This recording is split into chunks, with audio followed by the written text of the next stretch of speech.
Bismillahirrahmanirrahim. Assalamualaikum warahmatullahi wabarakatuh. Innal hamdalillah nahmaduhu wa nasta'inuhu wa nastaghfiruh wa na'udzu billahi min shururi anfusina wa min sayyiati a'malina. Man yahdihillahu fala mudilla lahu wa man yudlil fala hadiya lahu. Wa nashhadu an la ilaha illallah wahdahu la syarika lahu wa nashhadu anna Muhammadan 'abduhu wa rasuluh. Allahumma salli wa sallim wa barik ala nabiyyina Muhammad wa ala alihi wa sahbihi wa baraka wa sallam. Amma ba'd. Alhamdulillah, kita panjatkan kesyukuran yang tidak terhingga kepada Allah Azza wa Jal, kerana dengan rahmat serta keizinannya maka dapatlah sama-sama kita bersua sekali lagi di dalam program Pelis Mengaji pada pagi yang penuh barakah ini.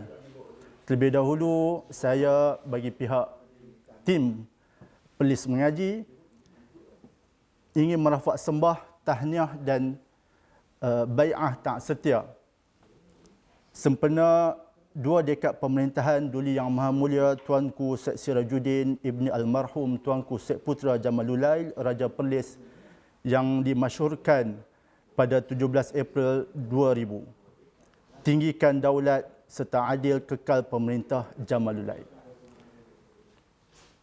Muslimin muslimat, sidang penonton Pelis Mengaji yang dirahmati Allah sekalian. Terlebih dahulu saya ingin mengucapkan jutaan terima kasih serta penghargaan yang tidak terhingga kepada pihak penganjur bersama Pelis Mengaji, iaitu Majlis Agama Islam dan Adat Istiadat Melayu Perlis, Jabatan Hal Ehwal Agama Islam Perlis, Jabatan dan juga Jabatan Mufti Negeri Perlis, yang mana rancangan Pelis Mengaji ini dikuasakan oleh Suara Sunnah Channel. Mudah-mudahan program ilmiah yang seumpama ini dapat memberi 1001 manfaat buat kita semua dalam mengisi masa terluang sepanjang PKP yang telah dilaksanakan oleh pihak pemerintah selama ini. Mudah-mudahan slot saya pada kali ini yang akan menyentuh topik wakaf, membersih jiwa dan menyubur harta dapat memberi sedikit manfaat dan juga faedah buat kita bersama. Muslimin muslimat, sidang penonton Pelis Mengaji yang dirahmati Allah sekalian. Allah Subhanahu wa taala berfirman di dalam surah At-Taubah ayat 103. Khudh min amwalihim sadaqatan tutahhiruhum wa tuzakkihim biha wa salli alaihim inna salataka sakanun lahum wallahu sami'un alim. Yang bermaksud, ambillah sedekah, yakni zakat, dari sebahagian harta mereka, kerana dengan zakat itu mampu membersihkan dan mensucikan mereka, dan berdoalah untuk mereka, kerana sesungguhnya doa itu menjadi ketenteraman jiwa buat mereka, dan ingatlah Allah Maha mendengar lagi Maha mengetahui. Di dalam firman Allah Subhanahu wa taala yang baru saya bacakan sebentar tadi, menyatakan kalimah sedekah, yang mana sedekah merupakan salah satu ibadat yang sangat dituntut di dalam Islam. Sesungguhnya sedekah sama ada yang wajib, iaitu zakat, ataupun sedekah sunat, termasuklah wakaf dan sebagainya, merupakan salah satu sunnah dan ia merupakan ibadah yang mempunyai signifikan yang tersendiri. Sedekah bukan sahaja berbentuk ibadah madiyah ataupun kebendaan semata-mata. Bahkan sedekah juga merupakan ibadah ruhiyah ataupun batiniyah, kerana mereka yang memiliki iman yang sempurna dan dilunakkan hatinya sahaja mampu untuk melaksanakan ibadah sedekah, wakaf, zakat dan sebagainya. Sedekah juga merupakan ujian Allah Subhanahu wa taala, kerana setiap insan, sedekah juga merupakan salah satu ujian daripada Allah Subhanahu wa taala kepada setiap insan bagi menguji keimanan masing-masing, sama ada harta yang dikurniakan kepada mereka menjadi asbab bagi mereka untuk mendapatkan keredaan dan ganjaran besar di sisi Allah Subhanahu wa taala, ataupun harta yang dikurniakan itu menjadi beban dan belenggu ke atas mereka sehingga kan dihumbankan ke dalam neraka wal a'yazubillah. Maka Allah Subhanahu wa taala telah berfirman dalam surah Al-Anfal ayat 28, wa'lamu annama amwalukum wa auladukum fitnah wa annallaha 'indahu ajrun 'azim. Dan ketahuilah bahawa hartamu dan anak-anakmu itu hanyalah sebagai fitnah dan ujian, dan sesungguhnya di sisi Allah lah pahala yang besar.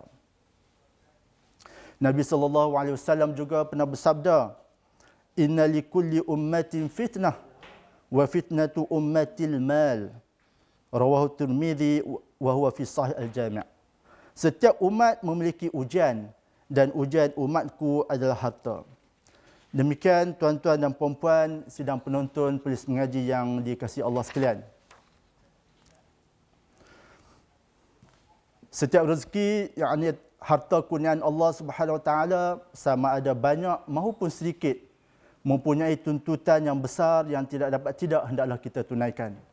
Allah Subhanahu Wa Taala telah memerintahkan kefarduan ibadat zakat ke atas harta apabila cukup syarat-syaratnya seperti cukup nisab dan haul, bertujuan untuk membersihkan dan menyucikan diri, harta dan diri pemiliknya. Signifikan dan faedah zakat ini turut meliputi ibadah sedekah yang lain, termasuklah ibadat wakaf. Wakaf dapat membersihkan dan menyucikan diri orang yang menunaikannya, kerana wakaf membersihkan akhlak, menyucikan serta membersihkan jiwa dari rasa bakhil, kikir, kedekut dan pelbagai sifat ataupun akhlak yang mazmumah yang lain. Wakaf juga dapat menghidup suburkan akhlak sehingga pewakaf akan memiliki sifat-sifat orang yang dermawan, yang suka berbuat baik serta sentiasa bersyukur atas nikmat kurniaan Allah. Ibadah wakaf juga merupakan indikasi yang jelas tentang yang menunjukkan nilai ataupun sifat kesyukuran seseorang kepada Allah Azza wa Jalla. Sementara dengan kesyukuran itu, maka nikmat serta harta akan terus bertambah. Wakaf juga menyuburkan pahala dan ganjaran orang yang melakukannya. Kerana ibadah wakaf adalah sedekah jariah, yakni sedekah yang mengalirkan pahalanya, yang dilipat gandakan pahalanya sesuai dengan kadar keimanan, keikhlasan orang yang mewakafkannya. Dan pahala itu serta manfaat itu kekal berpanjangan sehinggalah pewakaf, walaupun pewakaf telah pun meninggal dunia. Tambahan lagi, manfaat daripada harta yang diwakafkan juga dapat memberi pelbagai macam faedah dan juga dapat membantu golongan yang memerlukan. Sebagai contoh, dengan tanah yang diwakafkan, maka dapatlah dibina masjid, surau, madrasah dan pusat pengajian yang mana memberi kemudahan dan impak yang sangat positif kepada kaum muslimin dalam usaha untuk beribadah dan juga menuntut ilmu. Dengan wakaf wang ataupun wakaf tunai juga, maka dapat dilaksanakan pelbagai inisiatif, termasuklah pewujudan hospital, membantu yang mampu dapat menyelamatkan jutaan nyawa yang terancam dengan pelbagai penyakit tanpa mengira agama dan latar belakang. Dengan wakaf tunai juga, maka dapat dilaksanakan inisiatif-inisiatif yang lain, termasuklah pewujudan rumah berkelompok bagi membantu fuqara dan masakin. Melalui wakaf juga dengan instrumen masa kini ataupun contemporary, seumpamanya wakaf korporat, wakaf saham, wakaf suku dan sebagainya, mampu menjulang identiti bangsa dan umat sebagai umat yang memiliki aset berharga dan disegani dunia. Jadi betapa banyak kenikmatan agama dan dunia yang dapat ditimbulkan melalui ibadat wakaf. Justru, ayuh kaum muslimin dan muslimat sekalian, marilah sama-sama kita tolong-menolong menyemarakkan amalan berwakaf ini, khususnya di tanah air yang kita cintai ini. Sidang penonton polis mengaji yang dikasihi Allah sekalian. Secara umumnya di dalam Islam, sedekah meliputi sama ada sedekah yang wajib ataupun fardu maupun sedekah nafilah ataupun sedekah sunat. Sedekah wajib yang kita maklumi seperti zakat, iaitu mengeluarkan harta tertentu dengan kadar tertentu, iaitu cukup nisabnya, mengikut syarat-syarat tertentu, iaitu telah sampai haul untuk diagihkan kepada golongan-golongan tertentu, yakni asnaf yang 8. Manakala sedekah nafilah ataupun sedekah tatawwu' merupakan sedekah sunat, iaitu pemberian sesuatu kepada orang yang memerlukan secara sukarela dan ikhlas tanpa dibatasi oleh waktu dan jumlah tertentu dengan tujuan mendekatkan diri kepada Allah Subhanahu Wa Taala. Termasuk di dalam rangka sedekah nafilah ataupun sedekah sunat ini, maka sedekah jariah ataupun wakaf mengambil tempat, iaitu wakaf dapat kita artikan sebagai sesuatu pemberian bertujuan mendekatkan diri kepada Allah Subhanahu Wa Taala dan pahalanya sentiasa mengalir kerana sedekah tersebut bersifat kekal dan manfaatnya boleh digunakan walaupun penyumbangnya sudah meninggal dunia. Dapat kita bandingkan ataupun dapat kita bezakan antara wakaf, sedekah dan zakat seperti berikut. Wakaf iaitu menyumbangkan harta kekal bagi tujuan untuk mendekatkan diri kepada Allah Subhanahu Wa Taala dan untuk kebajikan umat Islam yang mana manfaatnya kekal walaupun telah meninggal dunia. Sebagai contoh, mewakafkan tanah untuk tujuan masjid dan ia kekal buat selama-lamanya. Manakala sedekah pula menyumbangkan harta ataupun wang yang bersifat tidak kekal penggunaannya untuk tujuan kebajikan. Sebagai contoh, memberi sedekah wang ringgit kepada fakir miskin untuk kegunaan harian, makan minum dan sebagainya. Manakala zakat iaitu mengeluarkan sebahagian harta tertentu dan diberikan kepada asnaf-asnaf yang berhak menerimanya setelah memenuhi syarat yang ditetapkan oleh syarak. Baik, sidang penonton peris mengaji yang dikasihi Allah sekalian, tidak dapat tidak dalam kita membincangkan topik wakaf ini, maka eloklah kita rujuk ataupun kita kongsikan berkenaan dengan pengertian wakaf dari segi bahasa dan juga istilah. Wakaf berasal daripada perkataan waqfun yang bermaksud berhenti, yakni al-waqfu menegah ataupun al-man'u dan juga menahan, yakni al-habsu. Dari segi istilah dapat kita fahami bahawa wakaf bermaksud apa-apa harta yang ditahan hak pewakaf ke atas harta tersebut daripada sebarang urusan jual beli, pewarisan, hibah dan wasiat, di samping mengekalkan sumber fizikal ataupun ain harta berkenaan. Manakala manfaat harta yang diwakafkan adalah untuk kebajikan umum ataupun khusus yang telah ditetapkan tertakluk kepada niat si pewakafnya dengan tujuan untuk mendekatkan diri kepada Allah Subhanahu Wa Taala. Pendapatan, perolehan ataupun manfaat daripada harta yang diwakafkan itu boleh dibelanjakan untuk kebaikan ataupun kebajikan sebagai pendampingan diri pewakaf kepada Allah Subhanahu Wa Taala. Dan harta wakaf yang telah diwakafkan tidak lagi menjadi milik pewakaf. Makna kata pewakaf tidak ada hak lagi untuk mentadbir harta tersebut dan ia kembali kepada mauquf alaih ataupun ulul amri yang mentadbir harta wakaf tersebut. Dalam konteks ini Majlis Agama Islam Negeri, dan harta tersebut tidak boleh diambil kembali dan tidak boleh dimiliki oleh sesiapa. Maka kita rujuk kepada dalil pensyariatan wakaf. Allah Subhanahu Wa Taala berfirman dalam surah Al-Imran ayat 92, "Lan tanalul birra hatta tunfiqu mimma tuhibbun wa ma tunfiqu min syai'in fa innallaha bihi alim."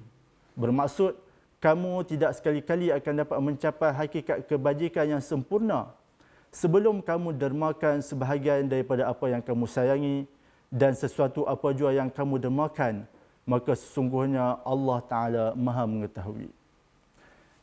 Anas radhiyallahu anhu meriwayatkan bahawa Abu Talhah Al-Ansari telah meminta penjelasan lanjut daripada Nabi SAW berhubung maksud ayat berkenaan. Maka Nabi SAW telah menjelaskan bahawa antara sedekah harta yang dimaksudkan di dalam ayat ini adalah ibadat wakaf. Dalil hadis yang merujuk kepada pensyariatan wakaf sebagaimana yang masyhur yang selalu kita dengar, hadis yang diriwayatkan oleh Abu Hurairah radhiyallahu anhu, "Idza mata al-insan inqata'a anhu 'amaluhu illa min thalathah, illa min sadaqatin jariyah aw 'ilmin yuntafa'u bih aw waladin salihin yad'u lah." Apabila mati seorang manusia, maka terputuslah daripadanya amalannya, kecuali 3 perkara. Pertama, sedekah jariah, yakni wakaf. Kedua, ilmu yang dimanfaatkan dengannya. Dan ketiga, anak yang soleh yang berdoakan baginya. Hadis ini riwayat Muslim, An-Nasa'i, At-Tirmidzi dan Abu Dawud. Imam Nawawi dalam menjelaskan hadis ini telah menyebut, ulama berkata bahawa hadis ini adalah amalan. Makna hadis ini adalah bahawa amalan si mati akan terputus dengan sebab kematiannya dan terputus juga pembaharuan pahala baginya kecuali dengan 3 amalan. Ini kerana ia menjadi penyebabnya anak yang soleh daripada usahanya, manakala ilmu yang ditinggalkannya adalah dengan sebab pengajaran ataupun karangannya. Begitu juga dengan sedekah jariah, iaitu wakaf. Dan dalam hadis ini juga terdapat satu galakan supaya berkahwin untuk mendapat anak yang soleh, sebagaimana yang disabdakan oleh Nabi SAW, waladin salih yad'ulah, dengan asbab perkahwinan maka lahirlah zuriat, keturunan yang soleh yang dapat mendoakan pewakaf apabila telah meninggal dunia. Dan di dalam hadis ini juga menunjukkan sahnya ataupun dalil kepada wakaf dan betapa besarnya ganjaran pahala di sisi Allah Subhanahu Wa Taala. Di samping itu juga diterangkan tentang kelebihan ilmu serta galakan untuk memperbanyakkannya. Begitu juga menggalakkan untuk mewariskan ilmu dengan cara pengajaran dan karya serta penerangan. Jadi muslimin muslimat sidang penonton Majlis Mengaji yang dirahmati Allah sekalian, jadi program seumpama ini merupakan salah satu inisiatif yang dapat menggalakkan perkongsian ilmu dan juga pengajaran bagi memberi manfaat kepada semua masyarakat. Al-Khatib Asy-Syarbini berkata, ulama telah mentafsirkan perkataan sedekah jariah dalam hadis ini di atas dengan maksud wakaf. Seperti mana kata Imam Rafi'i, hal ini kerana pahala sedekah jariah terus mengalir kepada orang-orang, kepada si pelakunya ataupun kepada pewakafnya. Sedangkan sedekah yang lain pahalanya tidak terus mengalir seperti mana sedekah amal, sebagaimana amal jariah ataupun wakaf. Oleh yang demikian dapat kita fahami bahawa sedekah jariah merupakan sedekah yang dilakukan di mana pahalanya berterusan mengalir sekalipun seorang itu telah meninggal dunia, seperti amalan berwakaf. Di antara bentuk-bentuk sedekah jariah ataupun wakaf sebagaimana yang termaktub di dalam sejarah, antaranya hadis yang diriwayatkan oleh Abu Hurairah radhiyallahu anhu, Nabi sallallahu alaihi wasallam bersabda, "Inna mimma yalhaqul mu'min min 'amalihi wa hasanatihi ba'da mautih, 'ilman 'allamahu wa nasharahu, wa waladan salihan tarakahu, wa mushafan warathahu, aw masjidan banahu, aw baitan libni sabil banahu, aw nahran ajrahu, aw sadaqatan akhrajaha min malihi fi sihhatihi wa hayatihi yalhaquhu min ba'di mautih." Hadis riwayat Ibnu Majah, Al-Baihaqi dalam Syu'abul Iman, dan hadis ini telah disahihkan oleh Ibnu Al-Khuzaimah dan dihasankan oleh Al-Munziri.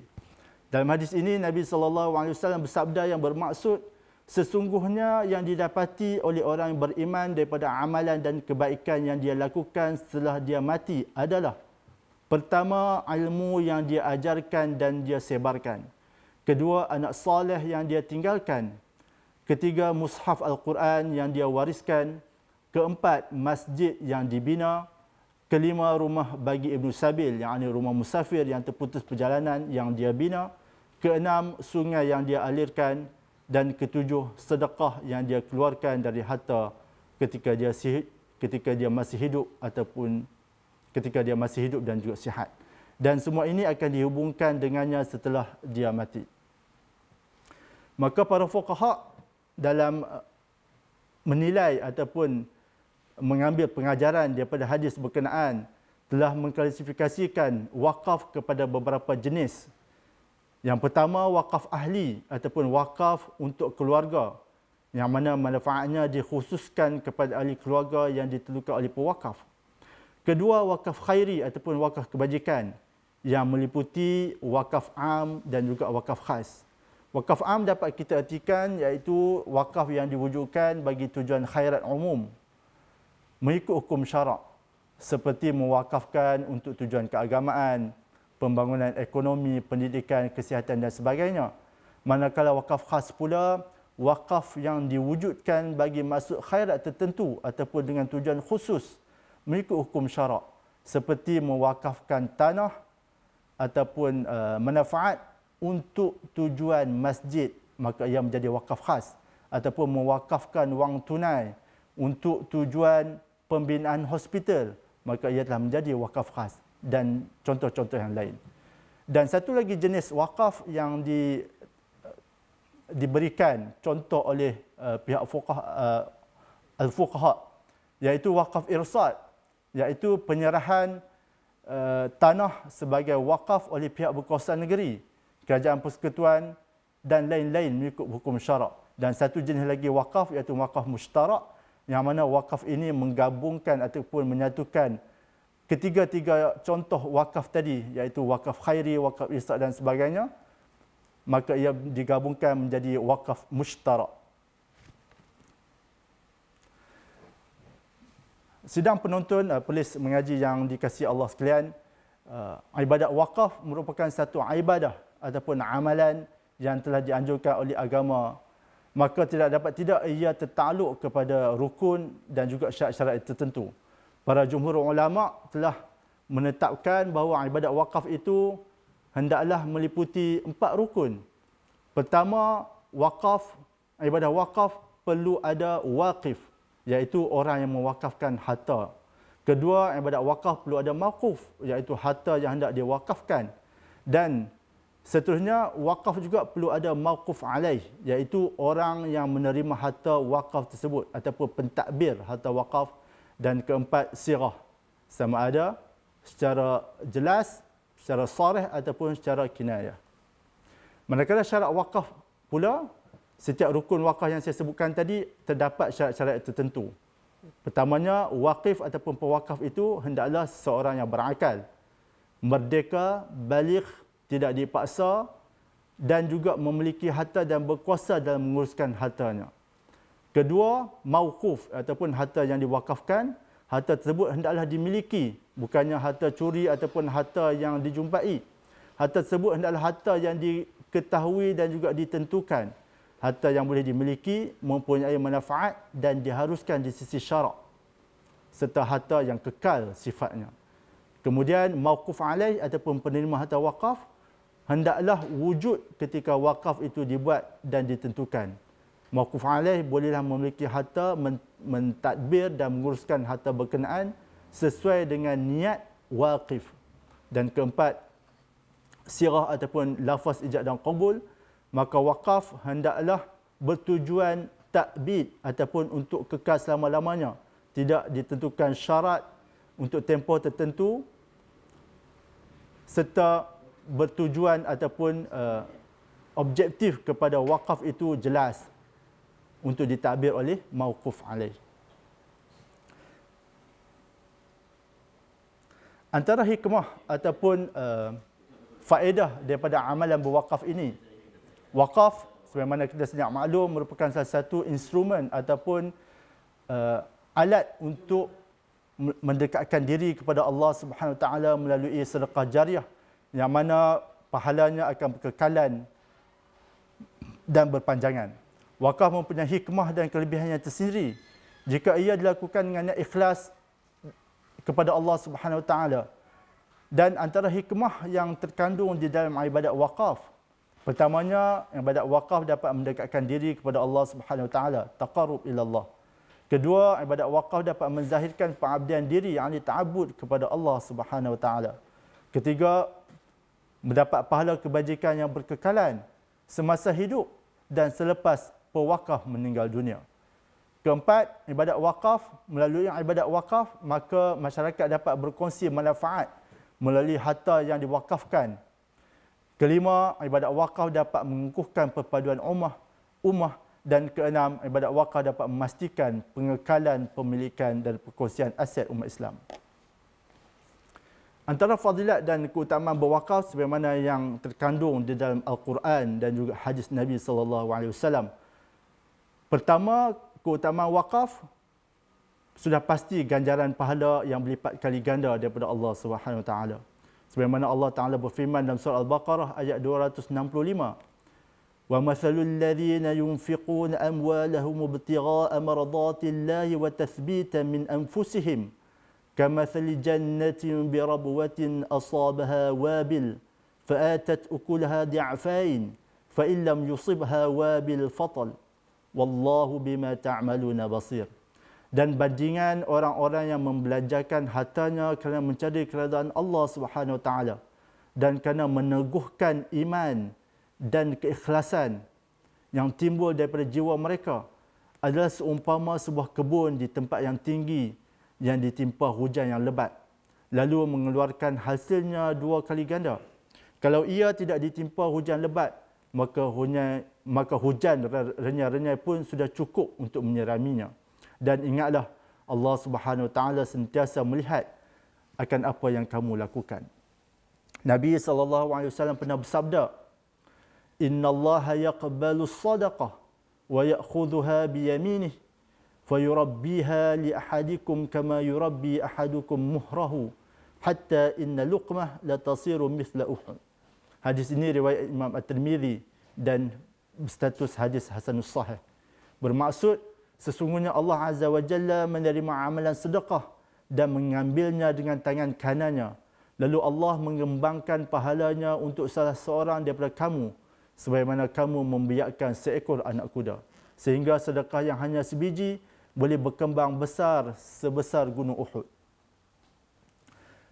Fadilat kedua yang dapat kita ambil iktibar daripada amalan berwakaf ini, dengan amalan berwakaf, Allah Subhanahu Wa Taala akan kurniakan ketenangan jiwa, iman menjadi mantap serta senantiasa redha di atas ketentuan Allah Subhanahu Wa Taala. Sebagaimana firman Allah Subhanahu Wa Taala dalam surah Al-Baqarah ayat 274, "Alladzina yunfiquna amwalahum bil-laili wan-nahar sirran wa 'alaniyah falahum ajruhum 'inda rabbihim wala khaufun 'alaihim wala hum yahzanun."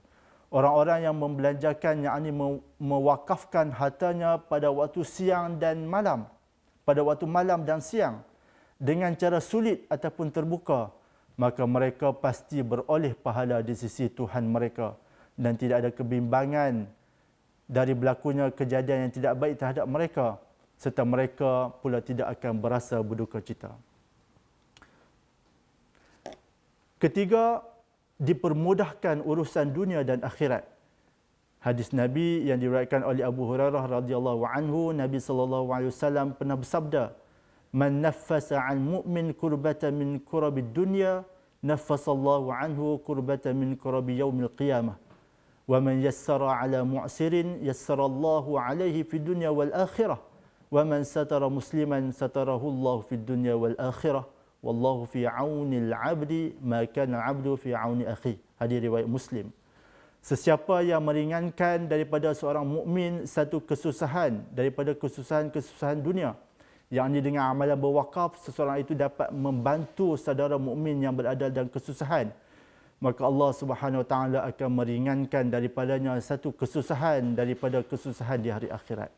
Sesiapa yang memudahkan kepada orang yang berkesempitan, maka Allah Azza wa Jalla akan memudahkan kepadanya di dunia dan akhirat.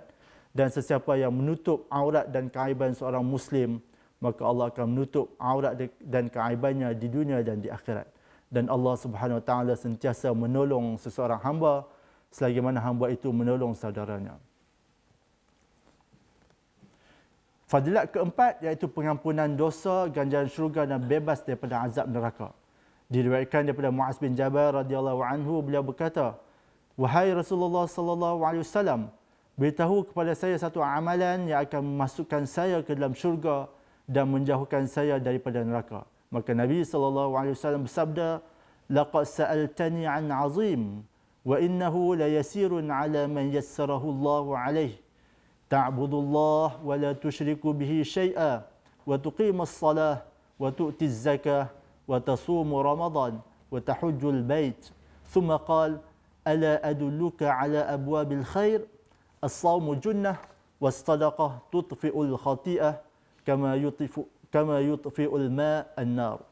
Hadis riwayat Imam Tirmizi dan An-Nasa'i serta At-Tabrani dalam Mu'jamul Kabir.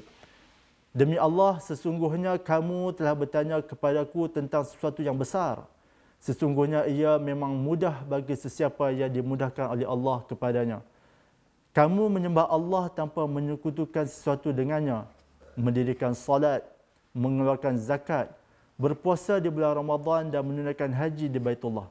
Kemudian baginda bersabda lagi, tidakkah kamu mahu aku tunjukkan pintu-pintu kebaikan? Puasa itu perisai, sedekah memadamkan dosa sebagaimana air memadamkan api. Sedekah juga merupakan bukti keimanan seseorang. Diriwayatkan daripada Abu Malik Al-Asy'ari radhiyallahu anhu, katanya Nabi SAW bersabda, "At-tuhuru syatrul iman, walhamdulillah tamla'ul mizan, wa subhanallah walhamdulillah tamla'ani, أو تملأوا ما بين السماوات والأرض والصلاة نور والصدقة برهان والصبر ضياء والقرآن حجة لك أو عليك كل الناس يغدو فبائع نفسه فمعتقها أو موبقها." Hadis riwayat Muslim. Yang bermaksud bersuci itu separuh daripada iman. Alhamdulillah memenuhi neraca timbangan di akhirat. Subhanallah dan Alhamdulillah, kedua-duanya ataupun setiap satunya memenuhi ruangan di antara langit dan bumi. Salat itu adalah cahaya. Sedekah termasuklah wakaf dan sebagainya itu merupakan bukti keimanan. Sabar merupakan sinaran cahaya. Al-Quran adalah hujah kepada kamu, sama ada menyembelahi dan membela kamu ataupun hujah ke atas kamu, mendakwa dan akan menentang kamu di akhirat. Setiap manusia keluar pada awal pagi, lalu dia menjual dirinya kepada Allah dengan melakukan ketaatan, ataupun kepada syaitan dan hawa nafsunya dengan melakukan maksiat. Lalu dia membebaskan dirinya daripada mendapat kehinaan di dunia dan azab di akhirat, atau dia membinasakannya dengan melakukan maksiat. Hadirin sidang penonton pelis mengaji yang dikasihi Allah sekalian, dan Allah Subhanahu Wa Taala telah menyatakan tentang fadilat ataupun keutamaan berwakaf.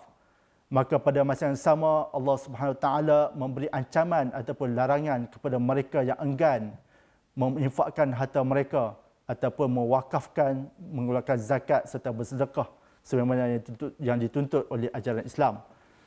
Larangan ataupun ancaman terhadap keengganan bersedekah sebagaimana firman Allah Subhanahu Wa Taala dalam surah At-Taubah ayat ke-34 hingga ayat 35, yang mana mereka yang enggan mengeluarkan zakat, bersedekah, berwakaf dan sebagainya akan mendapat balasan azab yang pedih di akhirat.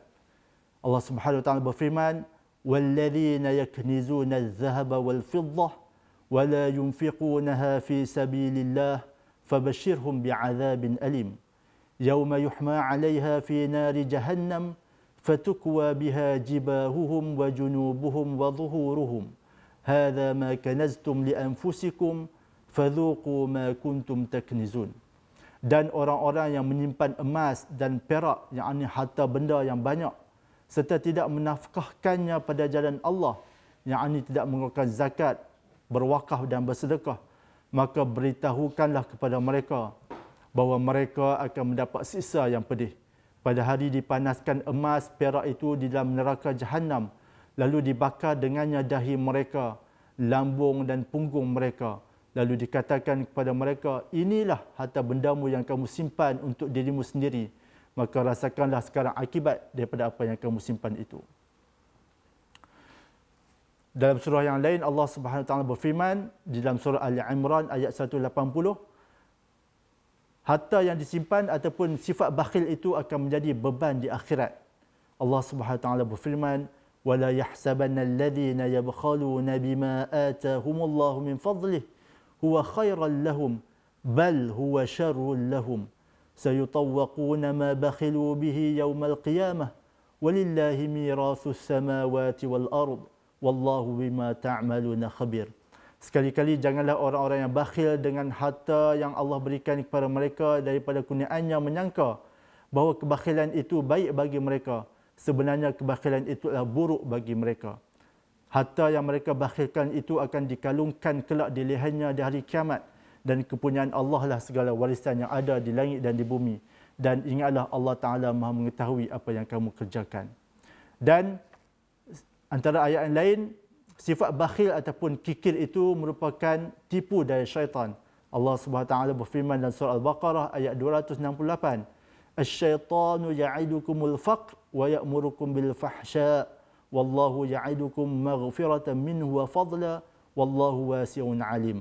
Sesungguhnya syaitan itu menjanjikan ataupun menakut-nakutkan kamu dengan kemiskinan dan menyuruh kamu berbuat kejahatan, yakni bakhil, kedekut dan kikir. Sedangkan Allah menjadikan untukmu keampunan daripadanya serta kurniaannya yang luas. Dan ingatlah Allah Ta'ala Maha luas kurniaannya lagi Maha mengetahui. Sedang penonton, polis mengaji yang dikasihi Allah sekalian, antara contoh amalan wakaf yang termaktub dalam sejarah yang dapat kita selusuri sejarah yang silam, semana yang masyhur di zaman Nabi dan juga zaman sahabat radhiyallahu anhum ajma'in, umpamanya sedekah ataupun wakaf daripada Sayyidina Uthman radhiyallahu anhu, yang mana beliau telah menginfakkan telaga rumah ataupun telaga pemanah. Yang diriwayatkan dalam sejarah bahawa telaga yang dikenali sebagai telaga Uthman ini asalnya dimiliki oleh seorang Yahudi yang menjualkan airnya kepada kaum muslimin. Imam Al-Aini telah menukilkan bahawa umat Islam ketika itu biasanya membeli air daripada telaga tersebut dengan harga 1 dirham ataupun untuk 1 kantung air. Sebelum Sayyidina Uthman radhiyallahu anhu telah membeli dan mewakafkannya untuk kaum muslimin. Sewaktu Nabi SAW sampai di Madinah, maka tidak ada air yang bersih untuk diminum kecuali daripada telaga Ar-Rumah ini. Maka Nabi SAW telah bersabda, sesiapa yang membeli telaga Ar-Rumah ini dan mewakafkan airnya kepada orang Islam, maka dia akan diberikan pahala berdasarkan setiap timba air yang disedekahkan itu, dan kelak dia akan dapat meminum air di dalam syurga. Menurut riwayat Ibnu Abdul Bar dan Al-Isti'ab fil Ma'rifat Al-Ashab, maka Sayyidina Uthman radhiyallahu anhu telah menawarkan untuk membeli telaga berkenaan. Tetapi sebaliknya, Yahudi berkenaan telah bersetuju untuk menjual separuh sahaja daripada kegunaan telaga itu dengan nilai 12,000 dirham. Giliran untuk mengambil air secara berselang hari juga telah dipersetujui. Maka tatkala tiba giliran Sayyidina Uthman bin Affan, maka semua orang Islam telah datang mengambil air secara percuma untuk bekalan selama beberapa hari dan tidak perlu mengambil ataupun membeli air daripada Yahudi pada hari yang berikutnya. Jadi melihat keadaan ini, maka Yahudi itu telah menyedari perniagaannya telah merosot, lalu dia telah menawarkan untuk menjual ke semua telaga rumah itu kepada Sayyidina Uthman dengan tambahan sebanyak 8,000 dirham, menjadikan nilai telaga yang diwakafkan oleh Sayyidina Uthman bin Affan ketika itu berjumlah 20,000 dirham. Dan telaga ini telah dipelihara ataupun masih wujud sehingga ke hari ini, dan ia terletak kira-kira 1 km daripada Masjid Al-Qiblatain dan diletakkan di bawah jagaan Kementerian Air dan Pertanian Arab Saudi. Dan manfaat ataupun hasil daripada telaga yang diwakafkan oleh Sayyidina Uthman ini, maka telah hidup subur kebun-kebun tamar di sekitarnya, dan hasilnya ketika ini telah mencapai nilai yang sangat tinggi. Dan manfaat daripada wakaf berkenaan juga, maka telah dibina dengan kompleks-kompleks perniagaan dan juga hotel-hotel wakaf yang tersebar luas di sekitar Mekah dan Madinah.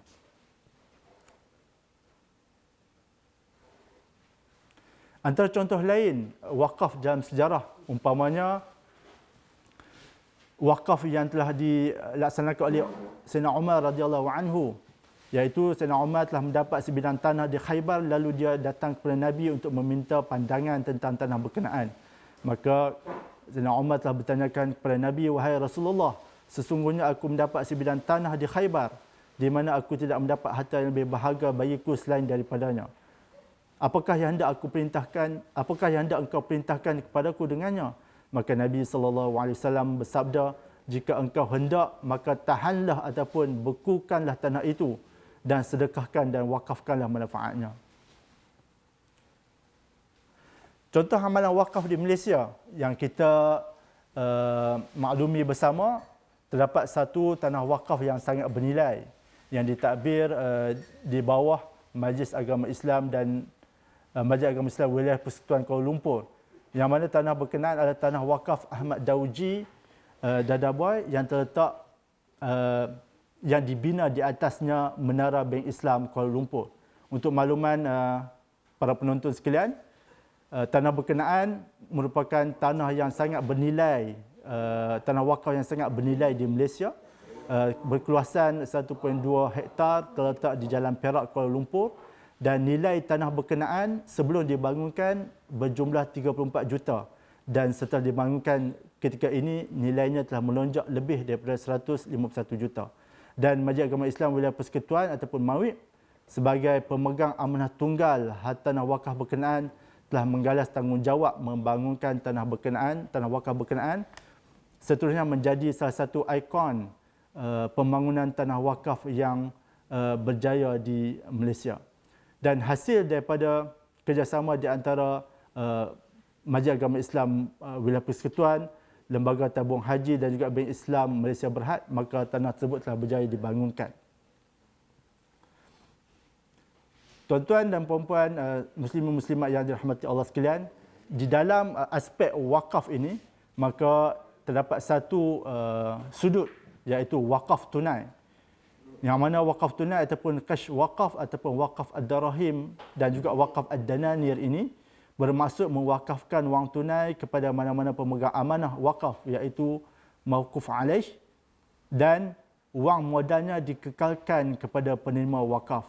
Manakala wang tersebut akan dikumpulkan dan kemudiannya ditukarkan kepada harta secara konsep badal, dan manfaat ataupun hasil wakaf berkenaan akan digunakan untuk kebajikan dan pembangunan ummah. Majlis Fatwa Kebangsaan telah membuat keputusan melalui jatuhan kuasa Majlis Fatwa Kebangsaan bagi Hayat Ehwal Agama Islam Malaysia kali ke-77 pada tahun 2007 telah memutuskan bahawa berwakaf secara tunai ataupun berwakaf dalam bentuk wang tunai ini diharuskan di dalam Islam. Jumhur fuqaha mengharuskan wakaf harta alih selama mana ia adalah benda yang bersifat kekal dan ia bertepatan dengan wang kerana ia termasuk dalam kategori harta alih. Baik, kita tengok kepada fungsi ataupun punca kuasa Majlis Agama Islam dan ada istilah Melayu Polis selaku pentadbir ataupun mutawali harta wakaf. Sebagaimana yang termaktub di dalam enakmen pentadbiran agama Islam negeri Perlis, fungsi dan peranan MAIP terdapat 5. Sebagaimana yang kita sedia maklumi, Majlis Agama Islam dan Adat Istiadat Melayu Perlis ataupun MAIP berperanan dalam membantu dan menasihati Duli Yang Maha Mulia Raja Pemerintah dalam perkara-perkara yang berhubungan dengan Hayat Ehwal Agama Islam dan Adat Istiadat Melayu di negeri Perlis. Kedua, MAIP berperanan menggalak, mendorong, membantu dan mengusahakan kemajuan dan kesejahteraan ekonomi dan sosial masyarakat Islam di negeri Perlis selaras dengan hukum syarak. Dan ketiga, MAIP berperanan sebagai pemegang amanah tunggal ataupun mutawali harta wakaf, nazar dan juga amanah. MAIP juga berperanan dan berfungsi dalam menguruskan kutipan dan agihan zakat serta harta wakaf dan harta baitulmal, dan MAIP juga berperanan menjadi badan induk penggubalan dasar berhubungan pentadbiran Hayat Ehwal Agama Islam di negeri Perlis. Di dalam enakmen pentadbiran agama Islam negeri Perlis tahun 2006, di dalam Seksyen 89 jelas memperuntukkan bahawa walau apa-apa pun peruntukan yang berlawanan yang terkandung di dalam mana-mana surat cara ataupun pengisytiharan yang mewujudkan, mengawal ataupun menyentuh perkara itu, maka majlis yang MAIP hendaklah menjadi pemegang amanah yang tunggal bagi semua wakaf, sama ada wakaf am ataupun wakaf khas, semua nazar am dan juga segala jenis amanah yang mewujudkan apa-apa amanah khairat bagi menyokong dan memajukan agama Islam bagi faedah orang Islam mengikut hukum syarak.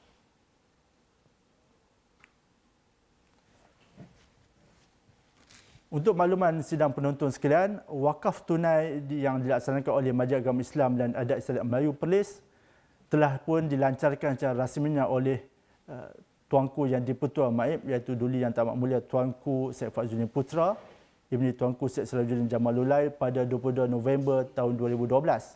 Dan alhamdulillah sehingga pada hari ini Kutipan wakaf tunai Maib telah menunjukkan peningkatan yang memberangsangkan. Alhamdulillah, pihak Maib mengucapkan setinggi penghargaan dan terima kasih kepada semua pewakaf yang telah menyampaikan sumbangan wakaf tunai, sama ada wakaf berbentuk am maupun wakaf berbentuk khas, wakaf tunai khas.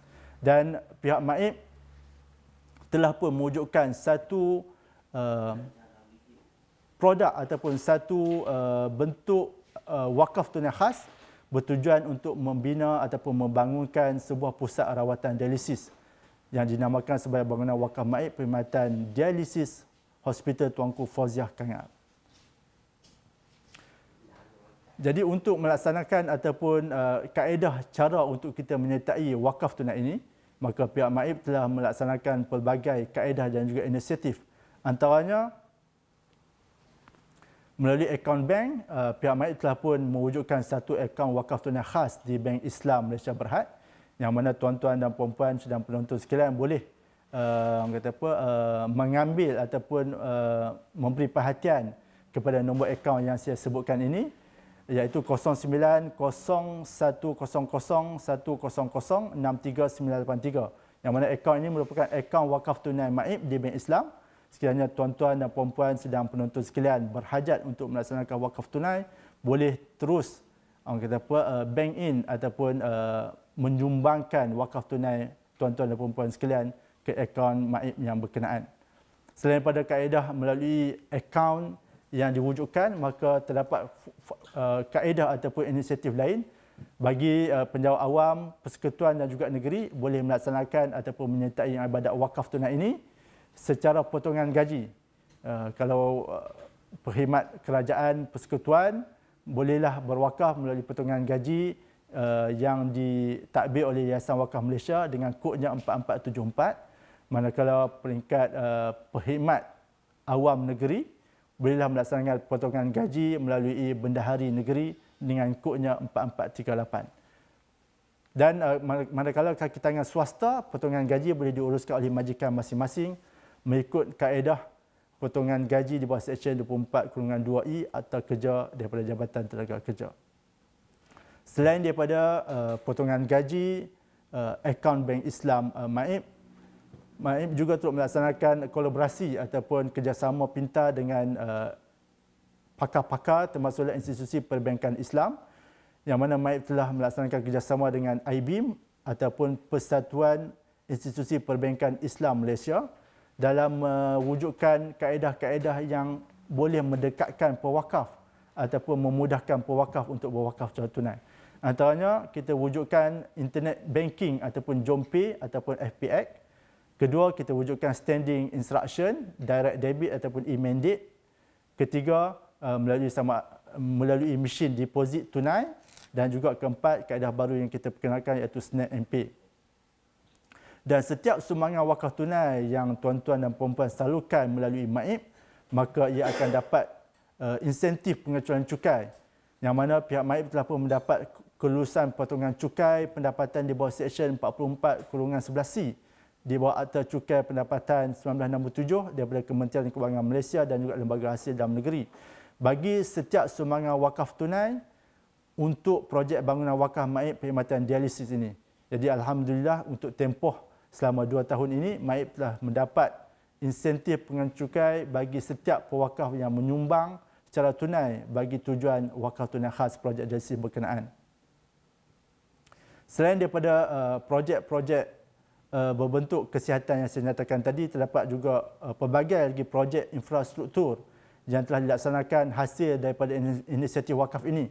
Antaranya, pihak Maib telah bekerjasama dengan Yayasan Wakaf Malaysia dan juga Jabatan Wakaf Zakat dan Haji Jabatan Perdana Menteri dalam melaksanakan pelbagai produk-produk wakaf untuk manfaat seluruh masyarakat.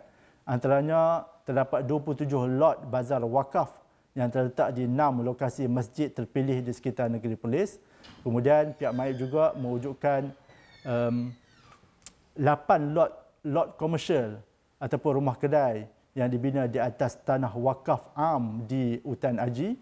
Kemudian yang terkini, sebagaimana yang Maib sedang wawarkan sekarang ini, iaitu inisiatif wakaf tunai bagi pembinaan bangunan wakaf Maib Perkhidmatan Dialisis Hospital Tuanku Fauziah Kangar, yang mana bangunan ini telah pun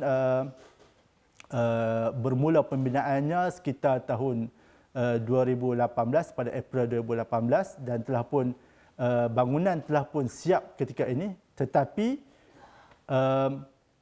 kemudahan ataupun fasiliti di dalamnya masih dalam proses untuk disediakan oleh pihak hospital sebelum memulakan operasi ataupun perkhidmatan kepada masyarakat ataupun pesakit yang memerlukan. Jadi tuan-tuan dan puan-puan sidang penonton Polis Mengaji sekalian,